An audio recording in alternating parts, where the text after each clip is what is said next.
If you're lucky, a few embers remained hot overnight in the central hearth. You carefully add some dry straw and gently blow until the tiny orange glow spreads.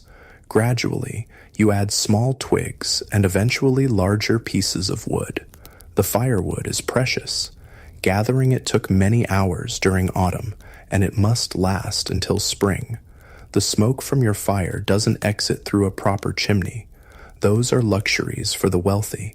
Instead, it fills the upper portion of your cottage before eventually finding its way out through a hole in the roof. The good news is that the smoke helps preserve the thatching above, preventing it from rotting and keeping some insects at bay. The bad news is that your eyes sting and your lungs burn from constantly breathing this smoky air as the dim winter light finally begins to filter through the single small window of your home, which has no glass but might be covered with an oiled cloth or animal skin to keep out the worst of the drafts. You can now see your breath misting in the air. Even with the fire lit, the cottage never truly gets warm during winter. At best, the area directly around the hearth becomes tolerable. Your first real task of the day is preparing breakfast. The meal would seem painfully simple to modern standards. A thin porridge made from whatever grain you have stored, perhaps barley or rye. If you're fortunate, you might add a tiny bit of honey or dried fruit. More likely, it's just boiled grain with a sprinkle of salt if you can afford such a luxury. After ladling the hot porridge into wooden bowls for your family, you take a moment to appreciate even this simple food. Winter is the hungry season, and food stores dwindle alarmingly as the weeks pass. The good news is that you planned carefully after harvest, setting aside enough grain to hopefully last through these lean months. The bad news is that many winters bring unexpected challenges. A leaky storage bin that allowed moisture in, causing precious grain to rot, or perhaps rodents finding their way into your stores. Eat up, you tell your children. We've got work to do. Even in winter, there are endless chores for a medieval peasant. While the growing season has long passed, animals still need tending, repairs must be made, and preparations for spring can begin even in the coldest months. As you step outside, the cold intensifies. Your clothing provides some protection, but nothing like modern winter gear. You wear several layers, a linen undergarment next to your skin, then one or more woolen tunics or dresses. Your outer layer might be a cloak made of heavy wool, perhaps lined with fur if you're among the more prosperous peasants. On your feet are simple leather shoes, maybe stuffed with straw for insulation, and wrapped with rags for extra warmth. A woolen cap covers your head, and you might have mittens made from scrap fabric or leather. The good news is that wool retains some of its insulating properties even when wet. The bad news is that your clothes are perpetually damp in winter, between sweat, snow, and the general moisture in the air. Drying them completely is nearly impossible without risking scorching them by the fire. Your village looks different in winter. The muddy pathways between cottages might be frozen solid or covered in snow. Smoke rises from the homes of your neighbors, fellow peasants who face the same daily struggle for survival. In the distance stands the manor house where the lord who owns these lands lives in relative comfort. Beyond that, you can see the village church, its stone walls standing firm against the winter winds. Your first outdoor task is checking on the livestock. Most medieval peasants owned at least a few animals, perhaps chickens for eggs, a goat or cow for milk, maybe a pig or two, and possibly an ox for heavy farm work. In summer, these animals might graze in common fields, but in winter, they need fodder that you carefully stored during the autumn harvest. The good news is that caring for animals gives purpose to your winter days. The bad news is that fodder, like all stores, is finite. Each day requires careful calculation, feeding the animals enough to keep them alive without depleting your stores before spring Grass appears. After tending to the animals, you might spend hours repairing tools that will be needed when planting season arrives. A broken plow, a damaged harrow, a splintered yoke, all must be fixed using whatever materials you've managed to salvage or trade for. This detailed work is perfect for winter days when field work is impossible. The good news about winter is that it provides time for these necessary repairs and crafts. The bad news is that your fingers grow stiff and clumsy in the cold, making precise work frustrating and sometimes dangerous as tools slip in numb hands. By midday, your stomach is already growling again. The winter diet of a medieval peasant was monotonous and often barely adequate. The midday meal might be more porridge, perhaps, with the luxury of a few vegetables from your winter stores, dried peas or beans soaked and cooked into a thick pottage, or hearty root vegetables like turnips and parsnips that keep well in cold storage. Meat is a rarity, saved for special occasions. You might have slaughtered a pig at the beginning of winter, carefully preserving the meat by smoking or salting it. This precious protein is rationed throughout the season, with most days being meatless. Fish could be an option if you live near water and can break through the ice to try your luck, or if you've managed to preserve some fish from more abundant times. The good news about medieval winter food is that the cold weather helps preserve your stores longer than would be possible in warmer months. The bad news is the lack of fresh fruits and vegetables, which leads to nutritional deficiencies. By late winter, many peasants suffer from various ailments related to poor diet, including scurvy from lack of vitamin C. As afternoon wears on, you gather with family and perhaps neighbors for some of the day's most essential work, collecting firewood. While you stockpiled wood during autumn, winter always demands more than expected. You trek to the edge of the woods that belong to your lord, careful to gather only fallen branches and dead wood, as cutting living trees was strictly forbidden and could result in severe punishment. The good news about this communal wood gathering is the companionship it offers during the isolating winter months. The bad news is the physical toll of trudging through snow, breaking ice, and carrying heavy loads of wood back to the village with cold, stiffened limbs. As daylight begins to fade, all too quickly during winter months, you head back to your cottage. Evening brings the day's final meal, perhaps the most substantial. The family gathers around the fire, sharing another bowl of pottage, maybe with a precious morsel of preserved meat, or fish added to the mix if you're fortunate. Evenings in a medieval winter were long and dark. Candles and lamp oil were expensive luxuries that most peasants couldn't afford to use regularly. Instead, the fire provides both warmth and light. These hours might be spent in quiet conversation, telling stories, or working on indoor tasks like spinning wool, weaving, or carving wooden items that could be used or traded. The good news about these long winter evenings is that they foster family bonds and creativity. The bad news is the unrelenting darkness, with only the flickering firelight to combat the heavy shadows that fill your home. As bedtime approaches, you bank the fire carefully, covering hot coals with ashes to help them stay lit until morning. Losing your fire in winter could be disastrous, as starting a new one from scratch was difficult and time-consuming. You might heat a stone by the fire and wrap it in cloth to take to bed, providing at least some warmth as you settle in for the night. The family, once again, huddles together on the straw mattress, pulling the rough blankets close. Tomorrow will bring similar challenges: the cold, the hunger, the endless work of simply surviving. Yet there's comfort in routine and in knowing that each day brings you closer to spring. As you drift towards sleep, you might ponder the good and bad of your medieval winter existence.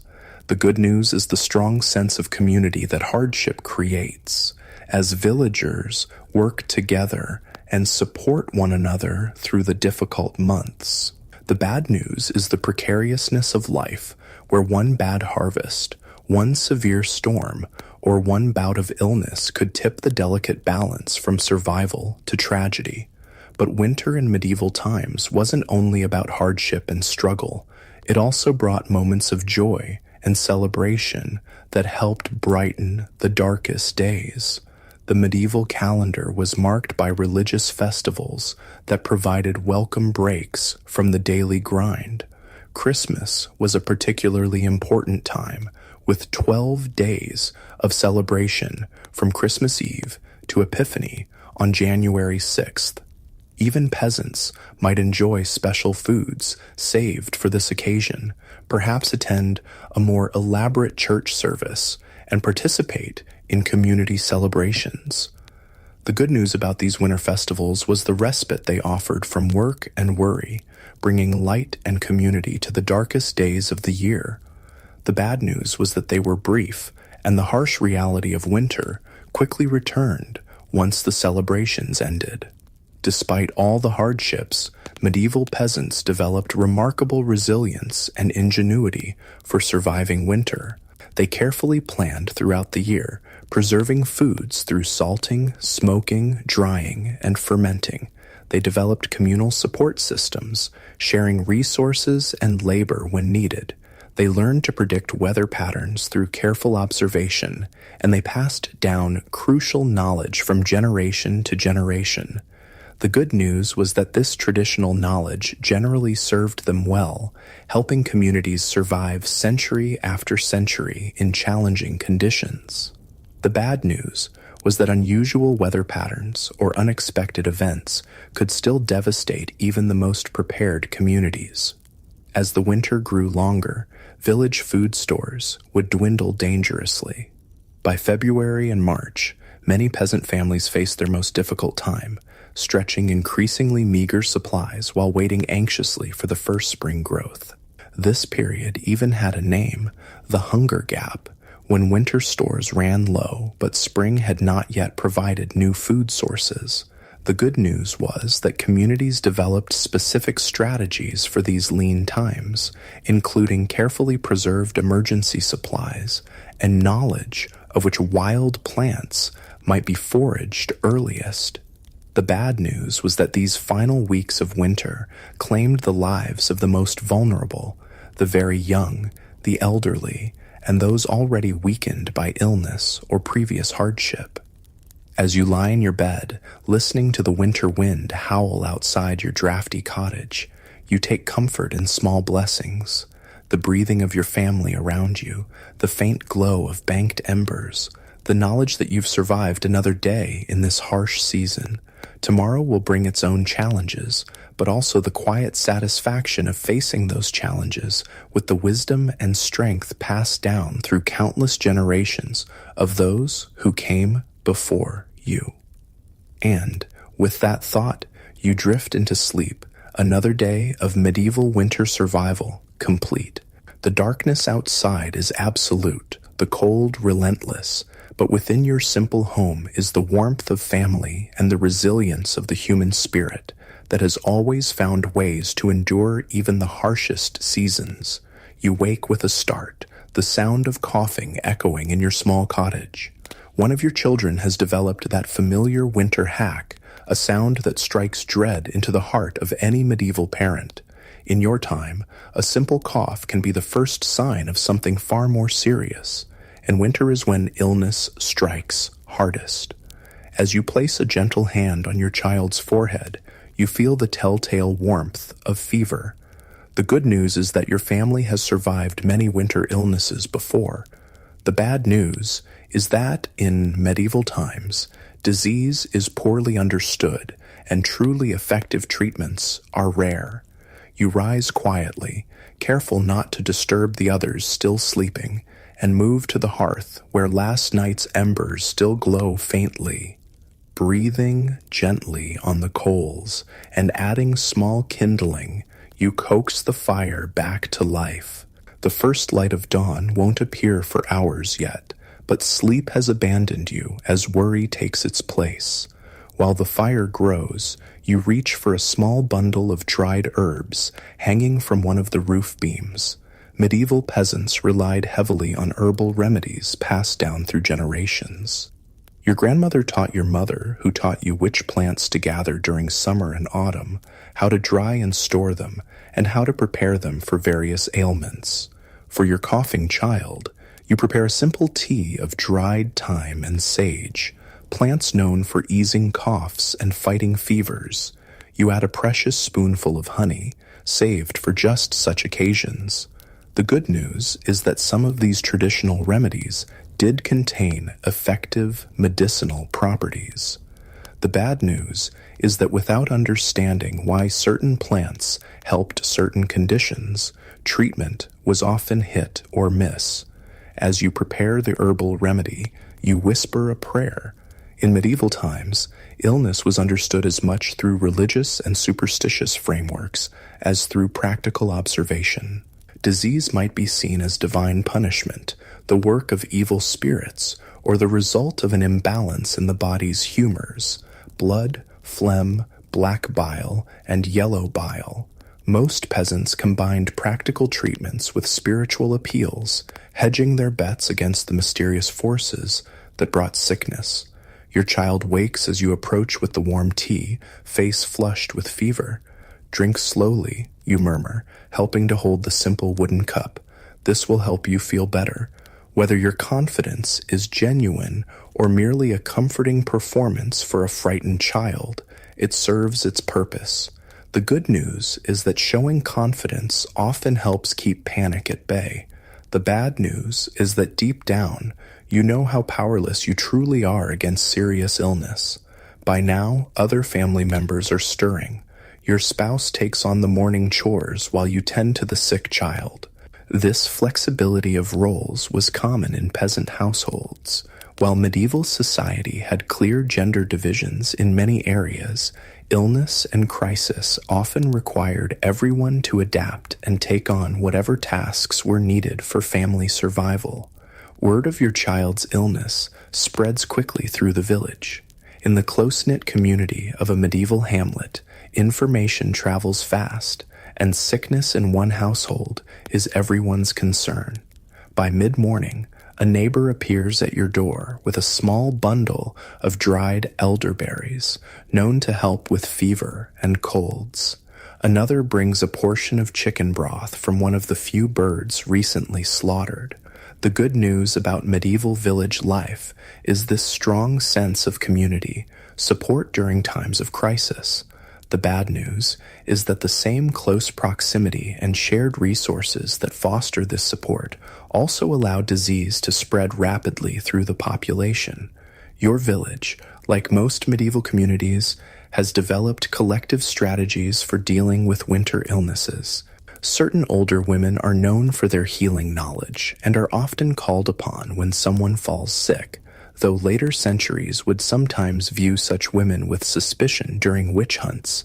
In your village, these wise women are respected for their practical knowledge of herbal remedies and traditional treatments. One such woman visits your home by midday, examining your child with weathered hands and keen eyes that have seen countless winters and the illnesses they bring. She recommends a poultice of mustard seed wrapped in cloth to be placed on the chest, which might help loosen the congestion in the lungs. She also suggests hanging fresh bundles of strongly scented herbs, like rosemary, around the sleeping area, believed to purify the air of disease-causing miasmas. The good news is that some of these traditional treatments did provide genuine relief for certain symptoms. The bad news is that without understanding germ theory, even the most well-intentioned care could sometimes spread infection rather than cure it. As the short winter day progresses, you maintain a careful vigil. Medieval peasants understood that the first day or two of illness often determined whether someone would recover quickly or face a more serious battle. The greatest fear is that a simple cough might develop into pneumonia or consumption, tuberculosis, Diseases that claimed countless lives during the winter months. You ensure your child drinks plenty of fluids, herbal teas, weak ale, which was safer than water in medieval times due to the brewing process, and broth when available. You keep the fire burning to maintain warmth in the cottage, though this requires using precious winter firewood at a faster rate than planned. The good news about medieval healthcare is that basic supportive care, keeping patients warm, hydrated, and fed, was well understood and practiced. The bad news is that without antibiotics or effective ways to reduce dangerous fevers, many infections that would be considered minor today could become life-threatening. By evening, other concerns begin to press on your mind. With one family member sick and another primarily occupied with caregiving, the essential daily chores of winter survival become more challenging. Animals still need feeding, water must be fetched, and firewood gathered. In a medieval peasant household, there was precious little margin for disruption in the daily work routine. Fortunately, the same community that brought remedies also offers practical help. A neighbor's child arrives to help with livestock care, and another brings a bundle of firewood to supplement your supply. This mutual aid system was essential to village survival, with each family knowing that their turn to need help would inevitably come. Many hands make light work, your neighbor says with a nod as he drops off the firewood, a sentiment that defined medieval community life, especially during the challenging winter months. As darkness falls early, as it always does in winter, your family gathers around the fire for the evening meal. Your sick child manages to eat a small portion of the simple pottage, a thick soup of barley and dried vegetables that forms the staple of your winter diet. Even this small appetite is an encouraging sign. The good news is that your child's fever seems to be holding steady rather than worsening. The bad news is that the night ahead will be long and anxious, as darkness in the medieval world brought heightened fears and limited options for care. Nighttime illness in medieval winter presented particular challenges. Without adequate lighting, candles and lamp oil were expensive luxuries. Caring for the sick during night hours meant working largely by touch and sound in the dim glow of the banked fire. Temperature changes were harder to monitor, and deteriorating symptoms might not be noticed until morning. You prepare for the night by placing a small cup of herbal tea near the fire where it will stay warm, gathering extra blankets, and arranging sleeping positions so that you can easily reach your sick child. The family settles in earlier than usual, conserving energy for what might be a difficult night. In the darkness, the sounds of winter become more pronounced, the wind whistling through thatching, the occasional creak of wooden beams contracting in the cold, the soft breathing of your family members, and the more labored breathing of your sick child. Medieval peasants were intimately attuned to these sounds, reading in them the subtle changes that might signal improvement or decline in a patient's condition. Through the night, you wake frequently to check on your child, offering sips of tea and adjusting coverings as needed. This pattern of interrupted sleep would be familiar to any parent throughout history, but for medieval caregivers, each wakeful moment also carried the weight of knowing how quickly illness could turn deadly, especially for the young and old. As the night deepens, your thoughts turn to other winters and other illnesses your family and village have endured. The specter of the great mortality, what later generations would call the Black Death, still haunts collective memory, even years after its most devastating outbreaks. Though the plague was most associated with warmer months, winter brought its own deadly infections, particularly those affecting the lungs. The good news is that your village has been spared the worst epidemics in recent years. The bad news is that every medieval person lived with the knowledge that disease could sweep through a community with devastating speed, leaving grief and empty homes in its wake. By morning, your vigilance is rewarded with small signs of improvement. Your child's fever has broken sometime in the night, and though the cough remains, it seems less severe. The immediate crisis appears to be passing, though recovery will take time and continued care. Word of the improvement spreads through the village as quickly as news of the illness did. Your neighbors express relief, not just out of compassion, but also from practical concern. Widespread illness could threaten the entire community's winter survival if too many fell sick to perform essential tasks. God has been merciful, one neighbor comments when she visits. This religious framework for understanding both illness and recovery was central to medieval experience. While practical remedies were applied diligently, ultimate credit for healing was given to divine intervention, often mediated through the intercession of saints specifically associated with certain ailments. The improvement in your child's condition allows you to turn attention back to the ongoing demands of winter survival. The episode has depleted some of your carefully stored supplies. Extra firewood burned to maintain warmth, herbs used for remedies, and food shared to make nourishing broths. These resources must now be conserved even more carefully to last until spring. This pattern of crisis, community response, and readjustment was a familiar rhythm in medieval village life. The good news is that this created remarkably resilient communities, capable of weathering difficulties through collective action. The bad news is that repeated hardships could eventually overwhelm even the most resilient systems, especially in years of poor harvests or widespread illness. As your child begins recovering, you reflect on the precarious nature of winter health in medieval times. Beyond acute illnesses like fevers and coughs, winter brought numerous other health challenges that affected daily life and long-term well-being. Skin conditions were particularly common, exacerbated by infrequent bathing during cold months when exposing the body to water seemed dangerous and impractical. The rough wool clothing worn in winter, often unwashed for months, caused irritation and rashes.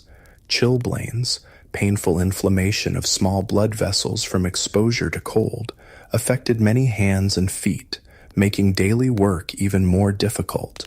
Poor nutrition as winter progressed led to various deficiencies.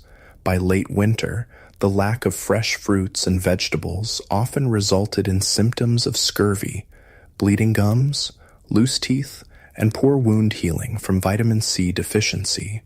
Joint pain intensified in the cold and damp conditions, particularly for older villagers or those who had sustained injuries in previous years. The good news is that medieval people recognized many of these conditions and had developed practices to mitigate them. Certain preserved foods like sauerkraut retained some vitamin content. Wild plants that appeared early in spring, such as nettles and dandelions, were eagerly harvested for their nutritional benefits. The bad news is that without understanding the underlying causes of nutritional deficiencies, prevention was inconsistent and often inadequate. Mental health, though not conceptualized as we understand it today, was also affected by the winter months. The isolation, darkness, and hardship of winter could bring melancholy and despair, conditions recognized in medieval medical texts, if not fully understood. Modern seasonal affective disorder likely affected many medieval people, particularly in northern regions, with very short winter days. Communities developed social strategies to combat this winter isolation and depression, gathering for storytelling, music, or simple conversation by the fire provided mental stimulation and emotional support. Work that could be done indoors, like spinning, weaving, or tool repair, was often performed in small groups rather than individually, creating opportunities for social interaction during the isolated winter months. The good news about these social gatherings was the sense of community and shared experience they fostered. The bad news was that the same close indoor gatherings that provided emotional comfort also created ideal conditions for the spread of infectious disease. As your family navigates the recovery from this episode of illness, you're reminded of the knowledge passed down through generations about surviving winter ailments. Your grandparents lived through far worse winters and epidemics, and their accumulated wisdom, practical remedies, observation skills, preventative practices has been transmitted to you through stories and direct teaching. This oral tradition of health knowledge was essential in medieval communities where literacy was rare and written medical texts, when they existed at all, were in Latin and accessible only to educated clerics and physicians who served the wealthy. Peasant medicine relied on observation, experience, and carefully preserved traditional knowledge. Watch the chest when they breathe, your mother had taught you. When the skin pulls in between the ribs with each breath, that's when you need to worry most. Such practical diagnostic skills helped families make crucial decisions about when to intensify care, when to seek additional help, and when to prepare for the possibility of death. For despite all care and community support, death was a frequent winter visitor in medieval villages. Infant mortality was particularly high, with children under 5 being especially vulnerable to respiratory infections.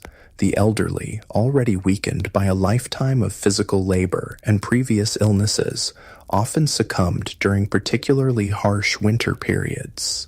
The good news, if it can be called that, was that medieval communities had developed meaningful rituals and belief systems to make sense of death and help the living cope with loss. The bad news was the frequency with which these rituals needed to be performed, especially during difficult winters. When death did come to a village household, the community responded with practical and spiritual support. Neighbors would help prepare the body. A fire would be maintained in the home during the brief period before burial, and the church bells would toll to announce the passing and call for prayers for the departed soul. Winter burials presented their own challenges, with frozen ground sometimes making grave digging nearly impossible, requiring bodies to be stored until the earth thawed enough for proper interment. But your family has been fortunate this time. The illness that struck has begun to recede, leaving exhaustion but not tragedy in its wake.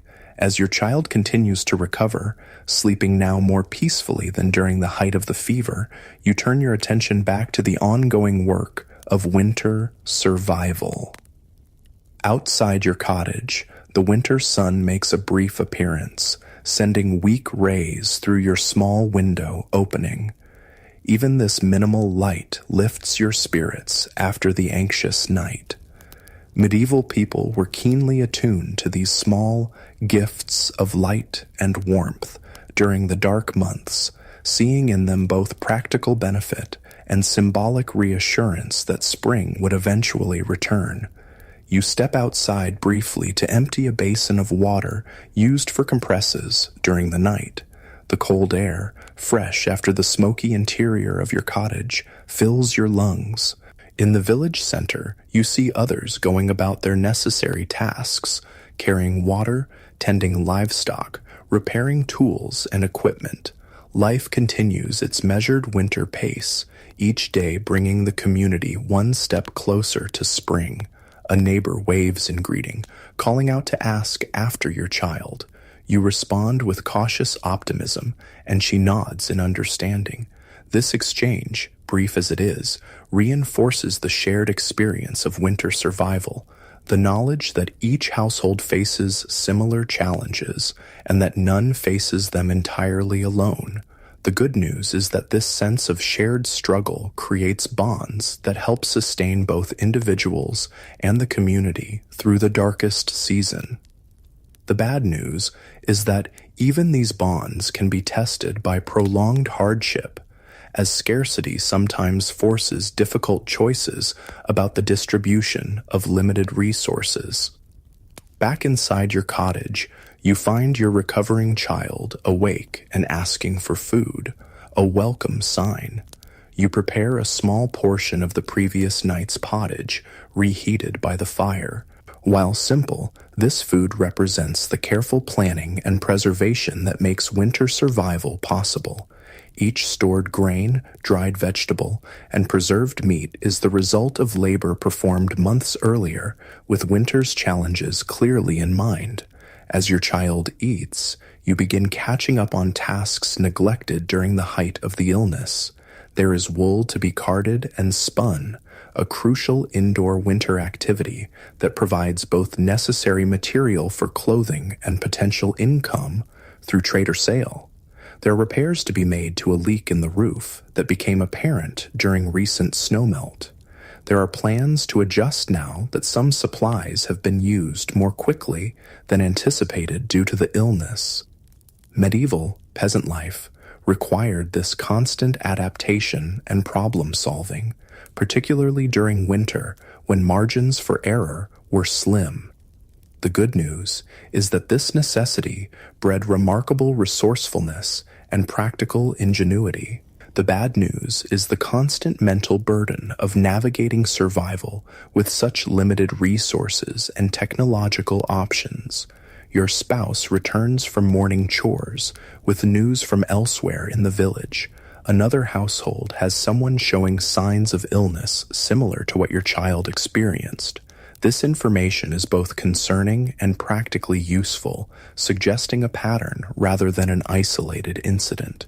Medieval communities tracked the spread of illness carefully, using this information to make decisions about care, approaches, and community gatherings. Best to postpone the woolworking gathering planned for tomorrow, your spouse suggests, and you agree.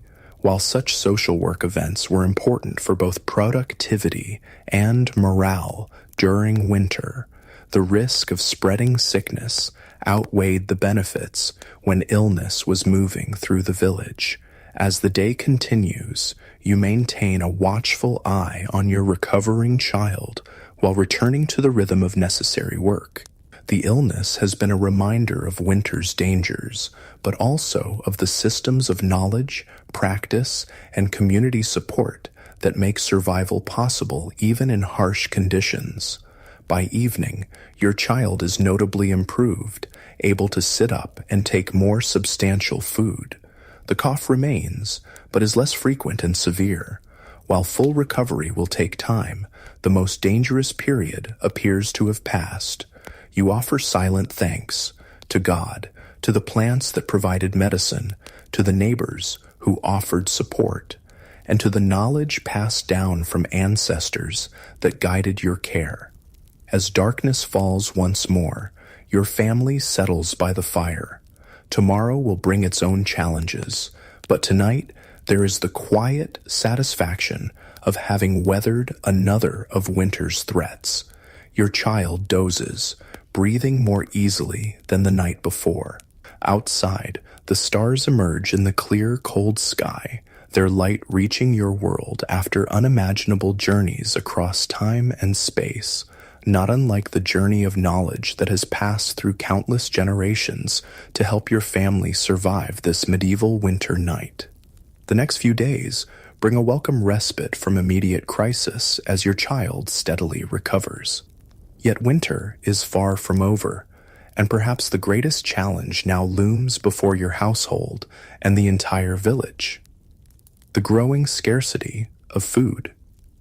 It's that dreaded time known as the hunger moon, what modern historians call the hunger gap of late winter, when preserved foods dwindle, but spring's fresh growth has yet to appear.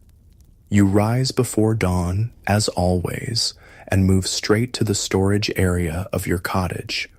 With careful hands, you assess what remains of your winter food stores. The wooden barrels of grain, mostly rye and barley, perhaps some oats, are growing alarmingly light. The dried vegetables hanging from rafters, onions, garlic, and a few precious turnips and parsnips have diminished significantly.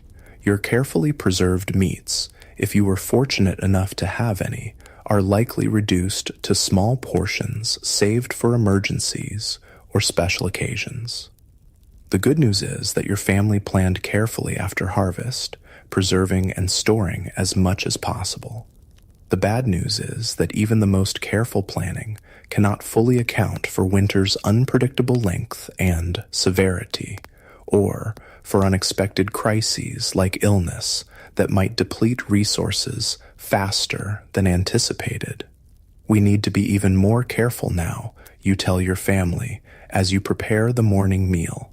The porridge is thinner today, with smaller portions for everyone except the recovering child, who still needs strength to fight off the lingering effects of illness. Nobody complains about the meager breakfast. This seasonal hunger is a familiar companion in medieval winter. Medieval peasants developed sophisticated strategies for managing this late winter food scarcity. By February and March, you would typically move to a careful rationing system, often reducing to 2 meals per day instead of 3. Foods were stretched with fillers. Straw might be ground and added to flour for bread, for instance, providing bulk if not nutrition. Wild resources became increasingly important as stored foods diminished. The ice has thinned on the pond, your spouse notes. Perhaps fishing will be possible again soon. This prospect brightens the mood slightly. Even a few small fish would add precious protein to your diet and change the monotonous flavor of winter meals. Medieval freshwater fishing was done with simple tools, woven baskets as traps, hand nets, or rudimentary hooks and lines. In some regions, peasants had rights to fish in specific waters, though these rights were often contested by lords who claimed exclusive fishing privileges. After breakfast, bundled against the cold, you joined several other villagers on an expedition to check winter traps set in the woodlands at the edge of the village lands. Trapping small game was an important supplementary food source, though medieval peasants had to be careful about where and what they hunted. Many forests were designated as the lord's hunting grounds, where capturing game, especially deer, boar, or other large animals, was strictly forbidden to peasants and could result in severe punishment. Still, most lords turned a blind eye to peasants trapping rabbits, squirrels, and other small animals during the desperate late winter months, recognizing that this food source helped ensure the survival of the workforce needed for spring planting. Some enlightened lords even explicitly granted these rights as part of the complicated social contract of feudalism. The good news about the trapping expedition is that 2 snares have successfully caught rabbits, providing a welcome source of fresh meat for the village. The bad news is that these 2 animals must be divided among 5 families who participated in setting and checking the traps. Your share will make 1 small but precious meal. Returning to the village, the group passes through a stand of hazel trees, and someone notices the first catkins appearing, early signs that winter will eventually release its grip. Though weeks away from producing anything edible, these harbingers of spring lift spirits. Medieval peasants were keen observers of such natural indicators, their survival depending on intimate knowledge of seasonal patterns and changes. Look there, an older villager points out. The first snowdrops are pushing through near that fallen log. These early flowering plants were more than just a pretty sight to medieval people. They marked the beginning of the seasonal transition that would eventually bring food abundance again. Some early spring plants were also medicinal or edible, making their appearance genuinely life-sustaining. Back in the village, you encounter the manor's steward, the lord's representative, who oversees the peasants' obligations and manages the estate's resources. His appearance in the village during winter is unusual enough to cause concern. Typically, direct oversight relaxed during these months when field work was minimal. The lord requires additional firewood for the manor house, the steward announces to the gathered villagers. Each household must provide 1 additional bundle by week's end. This demand is met with carefully concealed dismay. Winter obligations to the Lord were generally lighter than during growing and harvest seasons, but they could still be imposed, and refusing was not an option for most peasants. The good news is that the Lord's demand is relatively modest, one bundle of firewood per household, rather than the more burdensome labor or food levies that might be demanded in other seasons. The bad news is that your own firewood supplies are already carefully measured to last until warmer weather, and this additional requirement will mean colder nights for your family. "We'll gather it tomorrow," you tell the steward with a respectful nod, keeping any hint of resentment from your voice. The complicated relationship between peasants and their lords was a defining feature of medieval life. While modern people might view the feudal system as simply oppressive, the reality was more nuanced, involving mutual obligations and unwritten understandings that helped both parties survive. Lords provided land, some protection, and certain rights to their peasants. In return, peasants owed labor, a portion of their produce, and various other services and fees. During winter, this relationship often shifted slightly, with many lords recognizing the hardships of the season and reducing demands accordingly. Some even provided emergency food from manor stores during particularly difficult late winters, recognizing that starving peasants couldn't work effectively when spring arrived. However, the quality of this relationship varied enormously depending on the particular lord, the regional customs, and the specific category of peasantry to which a family belonged. Free peasants had more rights and fewer obligations than serfs, who were legally bound to their lord's land and subject to more extensive demands. After the steward departs, the villagers gather briefly to organize tomorrow's wood-gathering expedition. "We'll go together," the village reeve, an elected peasant who helped manage community affairs, decides. "More hands will make quicker work of it, and we can help the households still weakened by illness." This cooperative approach to meeting obligations was typical of medieval village life, where community survival often depended on collective action. As you return to your cottage, you notice dark clouds gathering on the horizon. "Storm coming," you murmur to yourself, recognizing the signs from decades of weather observations. Medieval weather forecasting relied entirely on such traditional knowledge: cloud patterns, animal behaviors, wind shifts, and other natural indicators passed down through generations of rural experience. Inside your home, you find your children engaged in essential winter tasks. Medieval children began contributing to household work from a very young age, with responsibilities increasing as they grew. Even a child of 5 or 6 might be responsible for simple tasks like winding yarn, feeding small animals, or helping process preserved foods. By 8 or 10, children were significant contributors to family labor, though their work was generally adjusted to their size and strength. Your older child is carefully separating dried beans from their pods, a tedious but necessary task that provides both food for upcoming meals and seeds for spring planting. The younger one, still recovering from illness, sits wrapped in a blanket near the fire, working on a simple weaving project. The good news about medieval childhood was the early integration into meaningful work that provided clear purpose and valuable skills. The bad news was the lack of educational opportunities for most peasant children, whose knowledge would come almost exclusively from practical experience rather than formal learning. You join them by the fire, taking up your own winter work, perhaps mending clothing, crafting simple tools, or processing wool or flax for textile production. These indoor activities were the backbone of winter productivity for medieval peasants, allowing useful work to continue even when agricultural labor was impossible.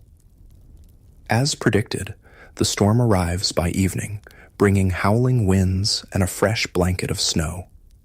Your family huddles closer to the fire, listening to the sounds of winter's fury outside.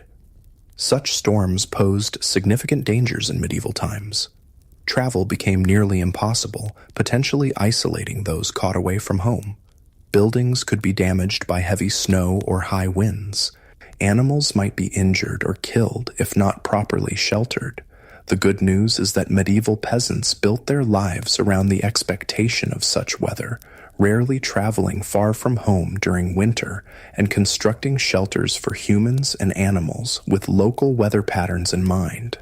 The bad news is that truly exceptional storms could still overwhelm these preparations, leading to casualties among people and livestock. As the wind howls outside, your family turns to another critical aspect of winter survival: storytelling. In an age before books were common or accessible to ordinary people, oral tradition was the primary vehicle for both entertainment and education.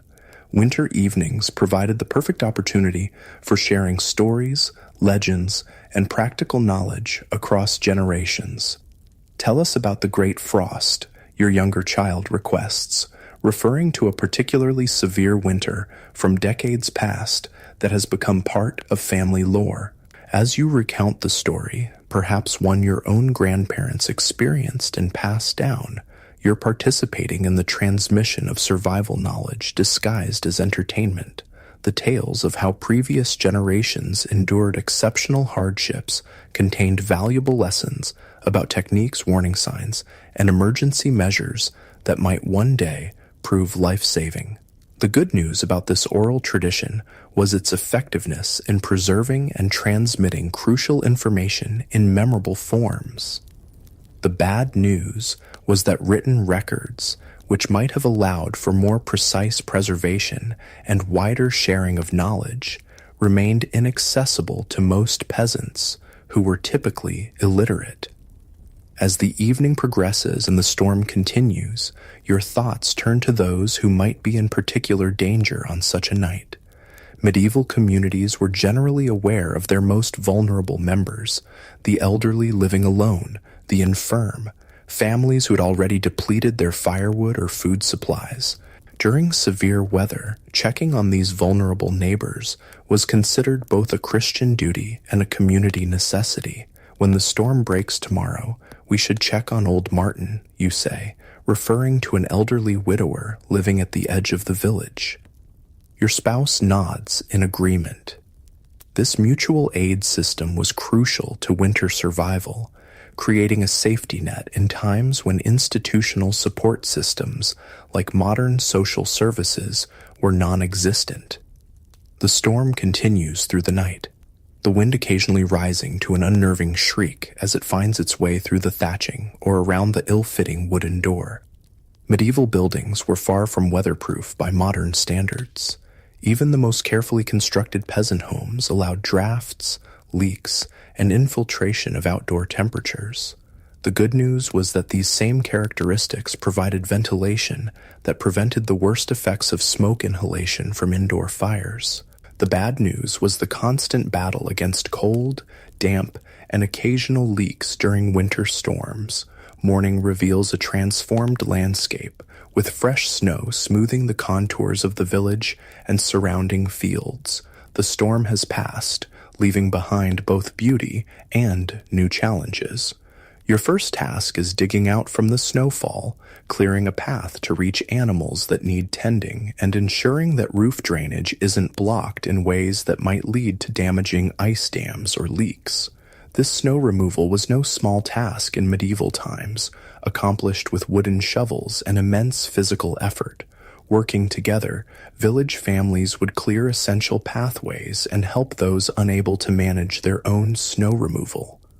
The good news about fresh snow was that it actually provided some insulation, making very cold days slightly more bearable inside peasant dwellings. The bad news was the additional labor required and the increased difficulty of performing everyday tasks like gathering water or firewood. With pathways cleared, you join several neighbors in checking on the community's most vulnerable members. Old Martin is found safe, but low on firewood. a situation quickly remedied by the visiting group who share from their own supplies. Another household has developed a leak where snowmelt has found a weakness in the thatching, and villagers work together to make a temporary repair that will prevent further water damage. This pattern of mutual aid defined medieval community life, particularly during winter emergencies. The good news was the remarkable resilience it created, allowing communities to withstand hardships that would overwhelm isolated households.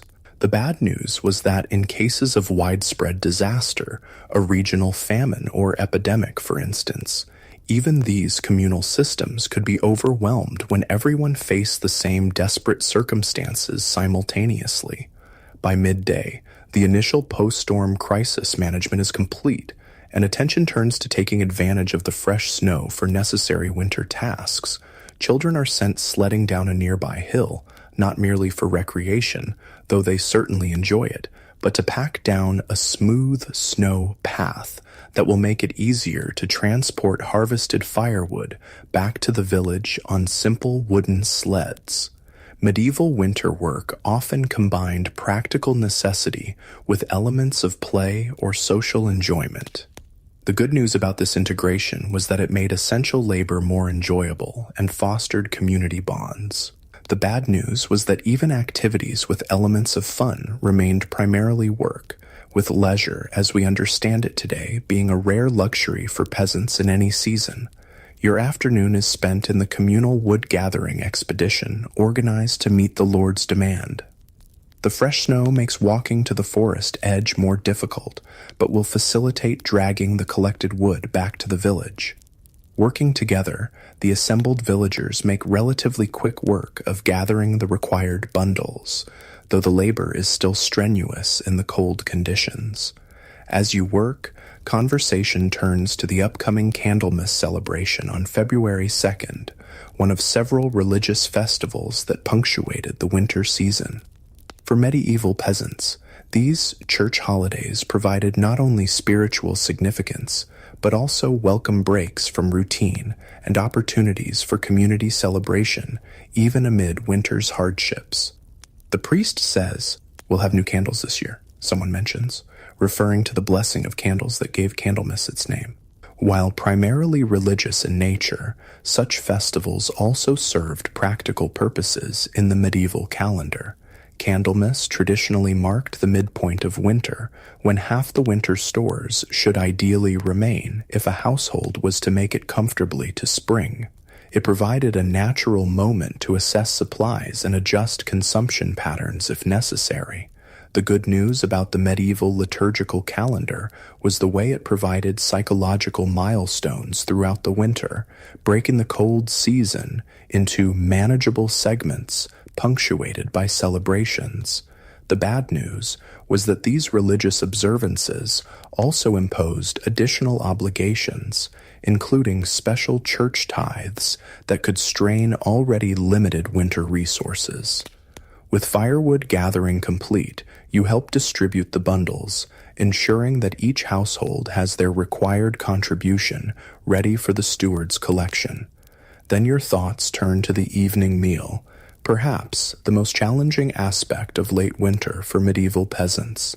By this point in the season, meals had become increasingly monotonous and nutritionally limited. The same basic ingredients, stored grains and roots, perhaps preserved meat or fish in small quantities, appeared day after day, prepared in ways that might vary slightly but couldn't disguise the limited options available. Tonight's meal in your cottage might be a thin soup of barley and dried peas, flavored with the last of an onion and a small piece of salt pork, if your family was fortunate enough to have preserved meat. A coarse bread made primarily of rye might accompany it. The good news about medieval peasant cooking was the remarkable ingenuity developed for creating nourishing meals from limited ingredients. The bad news was the nutritional deficiencies that often developed by late winter, leading to health problems from scurvy to weakened immunity. As your family eats, conversation turns to plans for the coming days. Despite winter's ongoing challenges, thoughts are increasingly directed towards spring preparations. Seeds saved from the previous year's harvest must be checked and sorted. Tools used for planting and field work need final repairs. Decisions about which fields to plant with which crops must be discussed and coordinated with other village households. This forward-looking planning was essential to medieval agricultural success. The good news was that it provided hope and purpose during the final difficult weeks of winter. The bad news was the anxiety that accompanied such planning, as peasants were acutely aware that decisions made now would significantly impact food availability in the coming year. After the meal, your family settles by the fire for the evening hours. Perhaps you engage in minor craft work, carving wooden utensils, repairing baskets, or working with textiles. Many peasant households supplemented their agricultural livelihood with specialized crafts that could provide additional income or trade goods. This household craft production was especially important during winter when agricultural work was minimal. The good news about these craft skills was their contribution to both household self-sufficiency and economic resilience. The bad news was the limited market for such goods in the medieval rural economy, especially during winter when travel to markets was difficult and most households focused on basic survival rather than acquiring new items. As darkness deepens outside, your thoughts turn to the remaining weeks of winter. Though February has arrived, bringing slightly longer days and occasionally milder temperatures, you know from experience that winter's grip will loosen slowly. March can bring surprising storms, even as the first signs of spring appear. The transition between seasons is rarely smooth or predictable, yet there is cautious optimism in your household and throughout the village. The worst of winter is likely behind you. The carefully managed food stores, while dwindling, should last if stretched carefully. The community has weathered another season of cold, darkness, and scarcity through collective effort and shared knowledge. As you bank the fire for the night and prepare for sleep, you reflect on the strange paradox of medieval winter, its simultaneous brutality and beauty, its isolation and communal solidarity, its scarcity and ingenuity. Modern people might view your winter existence with pity, focusing on the material hardships and lack of comforts that define this season in your time. Yet, your experience contains elements less familiar to later ages: the profound interdependence of community, the intimate knowledge of natural cycles, and the deep satisfaction of survival through skill and cooperation rather than technological convenience. The good news about your medieval winter existence is the deep resilience, practical wisdom, and human connection it fosters. The bad news is the physical hardship, constant uncertainty, and narrow margin between survival and disaster that accompanies these less tangible benefits. As your family settles onto the shared sleeping space, huddled together for warmth beneath layers of wool and perhaps animal skins, you listen to the night sounds of your medieval world, the occasional crackle from the banked fire, the distant howl of a wolf from the forest edge, the soft breathing of your children as they drift into sleep. These form the soundtrack of a winter night that connects you to countless generations who have weathered similar seasons before you, and to those who will face their own winters in centuries yet to come. Several days pass, each one bringing its own challenges and small victories in your ongoing battle against winter's hardships. The rhythm of these late winter days has a certain familiarity. Wake in darkness, coax the fire to life, perform essential chores, find indoor work during the worst weather, and carefully measure dwindling supplies against the remaining weeks until spring. Today, however, breaks this routine. It's Candlemas, the feast day that marks the presentation of Jesus at the temple and the purification of the Virgin Mary. For your medieval community, it's also an important seasonal milestone, traditionally considered the midpoint of winter and a time for both religious observance and practical assessment of winter survival. You rise earlier than usual, as your family must prepare for church attendance. Even in the depths of winter, religious obligations remained central to medieval life. The village church, with its stone walls and perhaps a few modest stained glass windows, was typically the most substantial building in a peasant community, a physical representation of the central role faith played in daily existence. Time to get ready, you call to your children, who stir reluctantly from the warm sleeping area. Preparing for church involves the best cleaning and grooming possible under winter circumstances. While regular bathing was difficult in cold weather, faces and hands would be washed with melted snow water, hair would be combed, and the cleanest available clothing would be worn. For special feast days, like Candlemas, peasant families made particular effort to appear neat and respectful, despite the practical limitations. The good news about medieval feast days was the sense of dignity and significance they brought to otherwise difficult lives. The bad news was the additional effort required to meet social and religious expectations when resources were already stretched thin. Your family bundles in its warmest clothing for the walk to church. The path has been traveled enough recently that the snow is packed down, making walking easier than it might otherwise be. As you approach the stone building, you see other villagers converging from their homes, all making the same journey. Inside the church, the temperature's only marginally warmer than outside. Medieval churches, with their stone construction and high ceilings, were notorious for their coldness.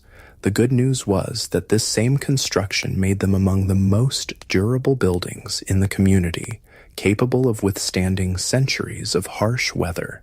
The bad news was the physical discomfort of attending services during winter, when the stone seemed to radiate cold and the height of the ceiling allowed what little heat might be generated by assembled bodies to rise well above the congregation.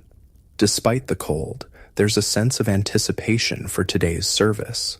Candlemas involved the blessing of all candles to be used in the church throughout the coming year, as well as some candles that parishioners might bring for blessing for home use. For medieval people, candles represented a significant expense, as they were made from valuable beeswax or tallow, animal fat.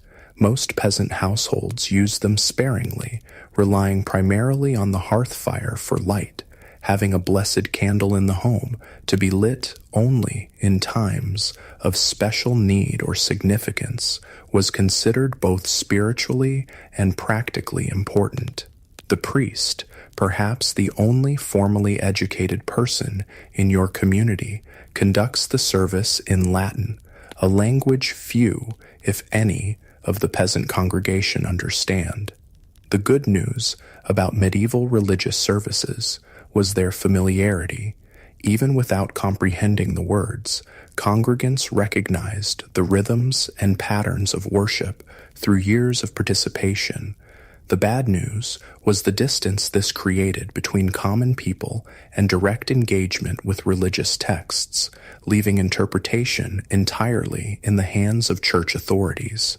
Following the main service comes the blessing of the candles, the most anticipated moment of Candlemas. The priest sprinkles holy water on the assembled candles while reciting prayers for protection and blessing. For medieval people, these blessed objects carried genuine power, protective, healing, and spiritually significant. The good news about this belief system was the comfort and sense of agency it provided in a world full of dangers beyond human control. The bad news was that these spiritual protections sometimes substituted for more practical precautions or solutions. After the church service comes another important aspect of medieval feast days, the communal gathering. Even in winter's scarcity, special occasions like Candlemas warranted small celebratory meals shared among the community. These might be held in the churchyard if weather permitted, or in the largest available building in the village. "I've brought barley cakes," announces one villager, revealing a cloth-wrapped package of small, dense cakes made with precious honey saved for this occasion. Another has contributed dried apple slices preserved from the fall harvest. Your family's contribution might be a special bread, perhaps shaped into a cross or other religious symbol appropriate for the day. The good news about these feast day gatherings was the shared enjoyment and strengthening of community bonds during the most difficult season. The bad news was that even these special meals remained modest by later standards, and the resources used for celebration might later be missed if winter extended longer than expected. As the communal meal progresses, conversation turns to practical matters.